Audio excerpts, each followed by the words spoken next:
sur BFM TV et RMC. Bonjour Dominique Schelcher. Bonjour Madame Latrousse. Vous êtes le PDG de Coopérative U. Les téléspectateurs et nos auditeurs vous connaissent bien. Vous dirigez tous les magasins U.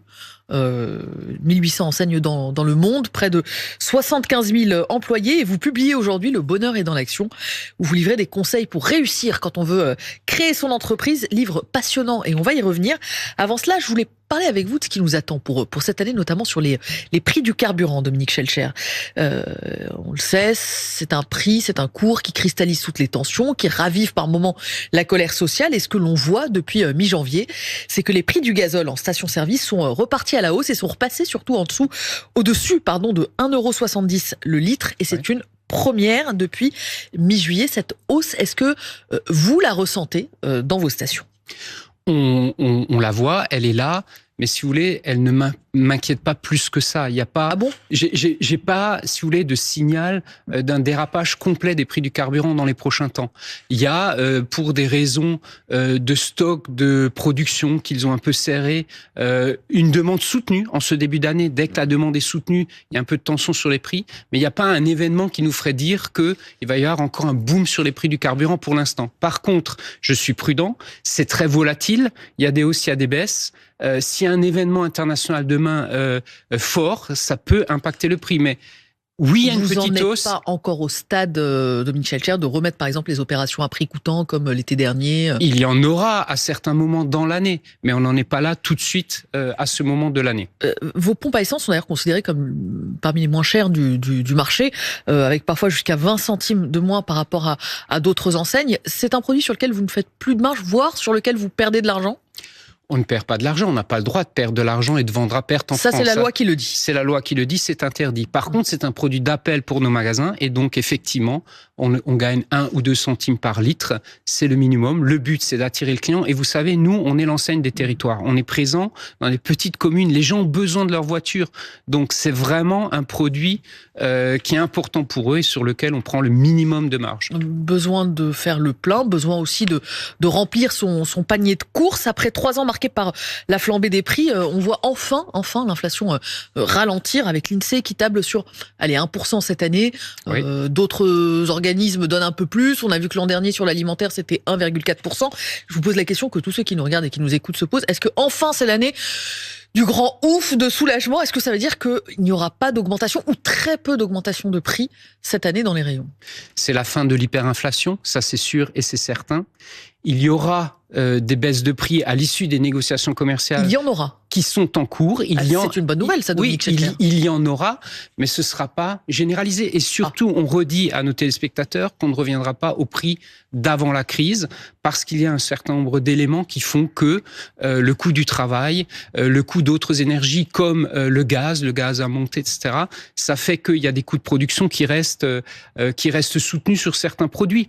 Donc, oui, on va chercher des baisses, c'est notre travail en ce moment et on en obtient, mais il y aura aussi parfois certaines hausses sur d'autres matières. Qu'est-ce qui va baisser cette année ? Qu'est-ce qui peut baisser cette année ? Les produits à base de blé. Le blé a fortement baissé. Les pâtes, a priori. Tout à fait, absolument. Les farines. Les farines, les produits à base d'huile. La volaille a fortement baissé parce que l'année dernière, il y avait les épidémies qui ont baissé les stocks et donc il y avait une tension sur le prix. C'est le type de produit. Tout ça, ça va continuer. Voilà, tout ça, ça va baisser continuer. En 2025. Voilà, certains produits d'hygiène également. Vous savez que il y a moins de promotion sur les produits d'hygiène et un certain nombre de ces produits-là, au quotidien, leur prix baisse. Malheureusement, pas tous. On aurait souhaité beaucoup plus.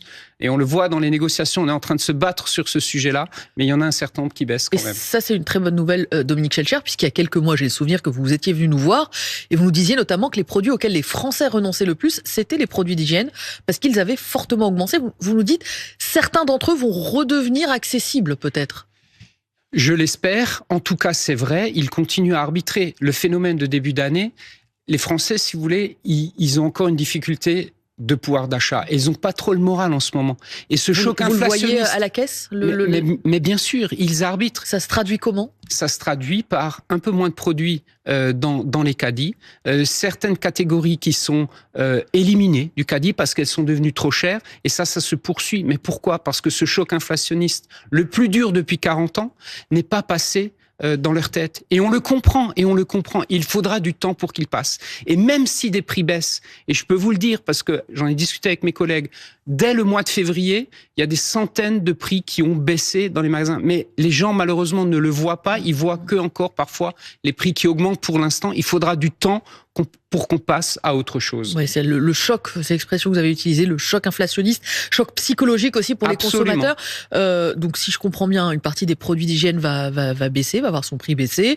Les pâtes, le riz, tout ce qui est à base de blé, certaines huiles. À l'inverse, est-ce qu'il y a des produits dont on est sûr, Dominique Schelcher, que en 2025, ils vont poursuivre leur hausse de manière irrémédiable et j'ai envie de dire regrettable pour les consommateurs que nous sommes. Mais absolument. Alors, on fait tout pour minimiser cet impact. C'est vraiment, encore une fois, notre travail. Et c'est là qu'on a des situations de blocage. J'irai à 3 semaines de la fin des négociations. 2 exemples. Le café, certains cafés et tout ce qui est à base de cacao, de chocolat, oui, malheureusement. Pourquoi ça augmente? Mauvaise récolte? Mauvaise récolte. Alors là, on est pile dans l'impact des dérèglements climatiques, des intempéries qui ont perturbé, bouleversé les productions. Il y a moins de matière et donc ça baisse fortement. J'en rajoute peut-être un autre parce qu'il faut le dire, il faut l'expliquer pourquoi. C'est le jus d'orange. Aux États-Unis, grands producteurs d'orange, il y a eu des ouragans gigantesques ou des cyclones, etc. Et ben là, ça a eu un impact sur ces productions-là. Et avec sans doute la taxe sur les boissons sucrées qui viendra s'ajouter en caisse au prix. C'est discuté en ce moment au Parlement par les députés. Je vous entendais parler du dérèglement climatique et forcément me viennent en tête plutôt ces images des inondations en Bretagne. Ce matin, était évoquée la sécheresse notamment en Provence. Est-ce que ces dérèglements-là en France ont aussi un effet sur les prix, notamment sur tout le secteur du frais qui a déjà souffert, puisque vous parliez d'arbitrage. J'ai aussi le souvenir que vous nous avez raconté que dans leur caddie, les Français mettaient peut-être un peu moins de produits frais, un peu moins de fruits, de légumes, de viande, de poissons. Est-ce que le dérèglement climatique, est-ce que les inondations, ça va avoir aussi un impact sur les prix? Mais en 2024, il y a eu des épisodes très forts en début d'année qui ont impacté, par exemple, toutes les récoltes de maraîchage et qui avaient eu un impact sur la production française, absolument. Et d'ailleurs, je suis venu ce matin, puisque vous me tendez la main sur la production française, avec du beurre, une mode de beurre pour produit, ceux qui nous écoutent sur RMC. Ce produit du quotidien, c'est une plaquette de beurre. Ouais. Le message derrière ça, et derrière ces négociations commerciales, et derrière la souffrance des agriculteurs, je dis aux Français qui nous regardent ce matin, la meilleure façon d'aider les agriculteurs, d'aider la production, c'est de regarder au dos de la plaquette si elle est d'origine France. Pour regarder la composition la plaquette de beurre, de chaque produit. La composition du produit, c'est ça ce que vous dites à l'arrière? La composition du produit est de vérifier que ce soit d'origine France. Mais le sachet d'Emmental également, vérifier que ce soit d'origine France, c'est la meilleure façon de soutenir la production française. Ceux qui ont eu des difficultés après les intempéries, ceux qui sont parfois dans la rue ces derniers temps, il faut les soutenir en regardant le produit à chaque fois. Appel aux consommateurs. Vous venez d'évoquer à plusieurs reprises les négociations commerciales pour éclairer ceux qui nous écoutent et qui nous regardent. Sont des négociations annuelles qui s'ouvrent, qui sont ouvertes en ce moment jusqu'au 1er mars avec les industriels.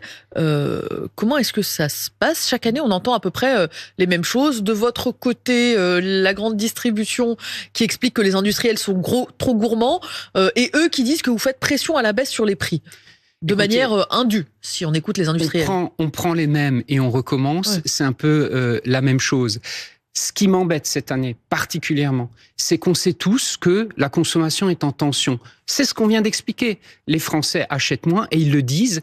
80%, entre 70 et 80% des Français disent acheter moins dans tous les derniers sondages. Ouais. Et malgré ça, certains viennent avec des hausses déraisonnables. Certains. C'est qui, Dominique Schelcher, certains? Certaines grandes multinationales. Je ne mets pas tout le monde dans les mêmes conditions. Et d'ailleurs, on a des belles victoires. Je voudrais en citer une ce matin, parce qu'elle touche aussi le monde agricole. L'entreprise Dossi, qui est une coopérative. Tout le monde connaît les conserves Dossi de légumes, des bons légumes de France. Derrière cette entreprise, c'est 1500 agriculteurs qui produisent notamment dans l'Ouest, en Bretagne, des bons produits.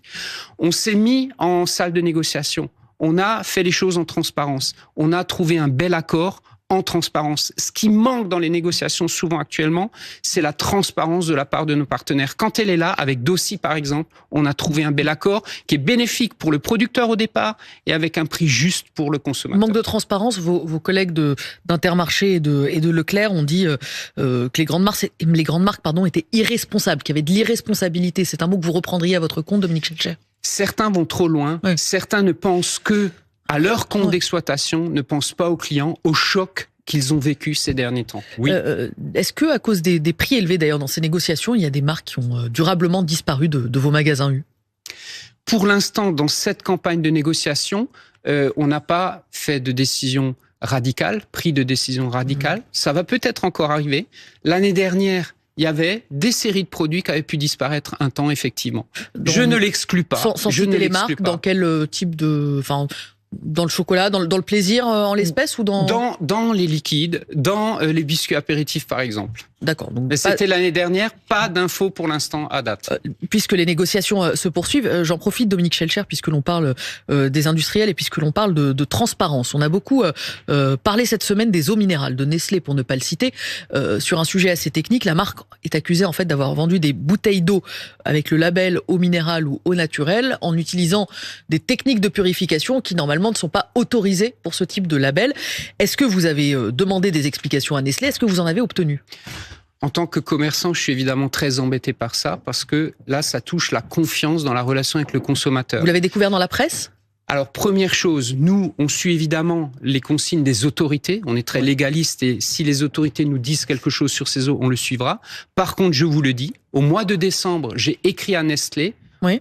Au jour d'aujourd'hui, je n'ai pas de réponse. Ou la coopérative U n'a pas de réponse de ce courrier qu'on a fait à Nestlé. Vous leur avez écrit pour leur demander spécifiquement sur ce sujet? Tout à fait, pour demander des explications sur ce sujet-là. Et ils ne vous ont pas répondu? On est au mois de février, je n'ai toujours pas de réponse. Donc je profite de cette antenne pour le rappeler ce matin. Eh ben, l'appel est passé, Dominique Schelcher. Puisque on parle des négociations commerciales, je poursuis juste sur les agriculteurs.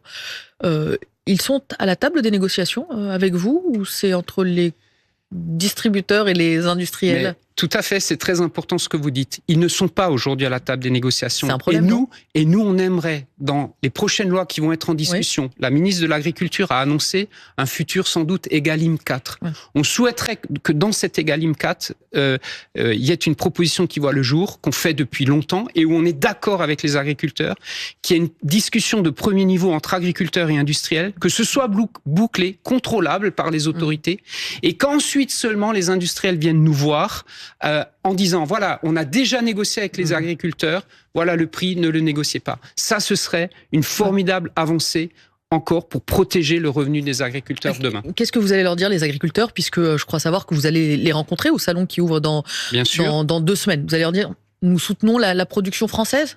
Pas nous simplement coopérative U, mais l'ensemble des marques des supermarchés et des enseignes de grande distribution. Je dis cela parce que évidemment l'an dernier, on se souvient des tensions qu'il y avait eu et des actions qui avaient pris pour cible un certain nombre de magasins ou d'entrepôts, y compris les vôtres. Tout à fait, mais bien sûr. Mais moi, je vais les rencontrer au salon de l'agriculture, mais salon de l'agriculture, mais vous savez comment vous allez être reçus ?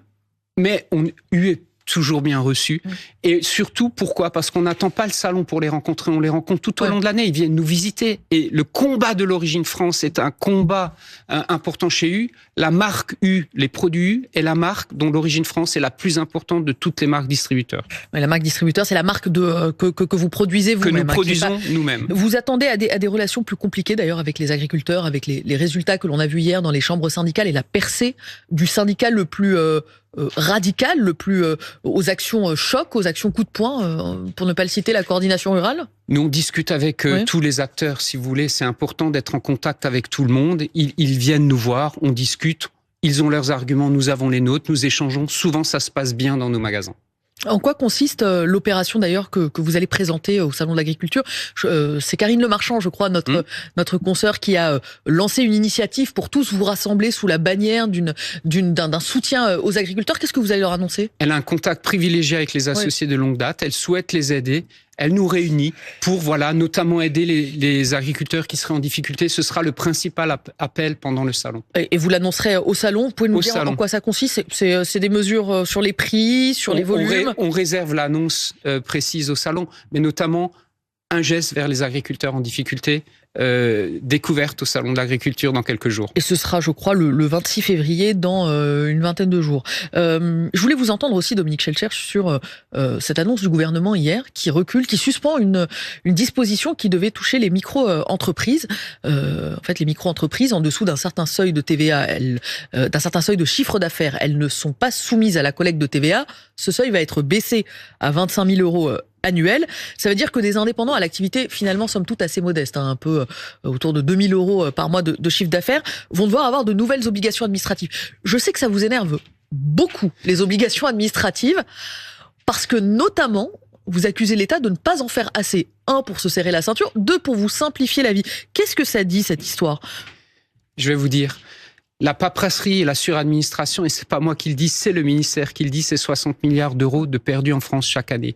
Si on avait mis sur cette mesure en place quelque chose qui se prépare sur la loi de simplification qui va sortir dans les prochains mois, qui est de dire, il y a un nouveau texte qui sort à destination des entreprises. Il est d'abord testé par les entreprises, on en parle, on voit si c'est applicable, une espèce de test d'impact. Si on avait fait ça, on n'en serait peut-être pas là aujourd'hui. Donc moi, je me réjouis de la sortie de cette loi de simplification dans les prochains mois. Il faut qu'on ait plus de bon sens, qu'on soit plus pragmatique, plus proche du terrain, plus proche de la vie de tous les jours. Qu'est-ce que vous dites avec des mesures comme celle-là ? Attention, on va dans le mur, on va décrocher. Les politiques n'ont pas pris la mesure de la situation. Mais derrière ça, cette complexité, ce sont des coûts, ce sont des pertes d'argent pour les entreprises, pour l'économie en général. Et c'est ça finalement que les patrons ont exprimé ces derniers temps, une crainte de décrochage par rapport à d'autres pays d'Europe, par rapport à d'autres régions du monde. Et donc, il faut faire très attention et donc simplifions les choses, revenons à du bon sens du quotidien. Un chiffre vient de tomber, Dominique Schelcher, celui de l'emploi salarié qui recule encore au 4e trimestre de 2024. Est-ce que vous arrivez encore à embaucher ? U se porte bien et va recruter, et notamment on recrute des centaines de personnes, 500 personnes, je crois le chiffre exact, en logistique cette année. Comme on se porte bien, que les clients nous font confiance, nous on recrute. Mais le chiffre que vous venez de dire traduit une situation difficile de l'économie française en ce début d'année, c'est sûr. Et vous envoyez le message aux dirigeants de ne pas en rajouter, de ne pas vous complexifier encore plus la tâche, la simplification, la bonne organisation, la bonne gestion. Vous l'évoquez d'ailleurs dans un livre qui sort aujourd'hui, dans lequel vous donnez tous les bons conseils pour ouvrir une entreprise. Le bonheur est dans l'action, aux éditions de l'Aube, pour citer ce livre. Malgré tout ce que l'on entend sur la morosité, sur les risques à l'international, sur l'Europe qui peut décrocher, vous poussez quand même les jeunes et les moins jeunes à entreprendre. Mais absolument. Ce livre, c'est un message positif, c'est une boîte à outils qui est le résultat, en fait, franchement, Dominique Schelcher, avec tout d'années d'expérience. C'est peut-être pas le moment d'y aller. Mais justement, ce message, c'est un message positif. Il faut y aller. On peut être heureux dans l'entreprise. On peut faire de belles carrières, notamment dans notre métier, par exemple. Et pour ça, il y a plein de bons conseils à suivre. Et c'est en toute modestie un simple partage d'expérience. Notamment sur la gestion de la paperasse. Tout à fait, absolument. C'est ce que vous évoquez aussi. Dans le livre, et vous dites quand tout va bien, tout va mal, ou plutôt quand tout va trop bien, que le confort et la routine se sont installés, l'entreprise n'est pas loin d'aller mal. C'est un conseil essentiel pour ceux qui se lancent et ceux qui, en ce moment, dirigent des entreprises. Il faut à tout prix éviter de rester dans sa zone de confort. Quand tout va bien, c'est là qu'il faut s'inquiéter. Absolument, préparer l'avenir, se remettre en cause, rencontrer, voir les concurrents, voir ce qui se fait ailleurs dans d'autres pays du monde et sans cesse se remettre en cause. C'est ça déjà la clé pour le manager, pour le dirigeant. Il ne doit pas s'endormir sur ses lauriers et, comme vous le dites, sortir de sa zone de confort en permanence. Allez, peut-être un dernier conseil pour ceux qui nous regardent et qui nous écoutent, c'est quelle est la première chose à faire quand on veut se lancer dans l'entreprise, quand on veut investir? La première chose, la chose la plus importante à laquelle il faut prendre garde. Bien se connaître soi, connaître ses envies profondes et avoir un projet fort qu'on ne lâche jamais. Persévérer, ne jamais lâcher, ne jamais baisser les bras. Et vous contacter éventuellement si on a besoin d'un peu plus de Avec plaisir, c'est écrit à la fin du livre. Dominique Schelcher, merci beaucoup de vous être arrêté dans le studio de RMC et de BFM TV, PDG de coopérative U. Je note la bonne nouvelle que vous nous annoncez, peut-être des baisses de prix, sans doute des baisses de prix sur certains produits dès les prochains mois, des négociations qui s'achèvent au 1er mars, et j'entends votre optimisme. Il est 8h52 sur BFM TV et RMC. Merci beaucoup, Dominique Schelcher.